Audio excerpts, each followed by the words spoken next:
All right, for number 4, notice oftentimes people will think that the first chord that you play in the song is the key of the song, and that's just not true. You have to really listen. It's not uncommon for a song to start on the 4 chord or something else. So in this one, we'll start on the 4 chord. So for me, it's my G chord, and then it goes to the A, and then you get to the resolve at the 1. Right? So your 4 chord is D, your 5 chord is E, and your 1 chord is A. But of course, you're capoed, so...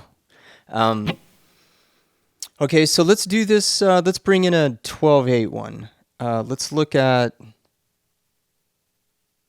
number 6. So what you'll do is there are 4 beats per measure, but you have to subdivide in 3.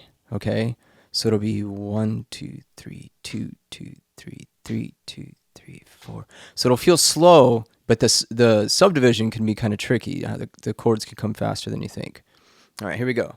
I might take it a little faster. 1, 2, 3, 2, 2, 3, 3, 2.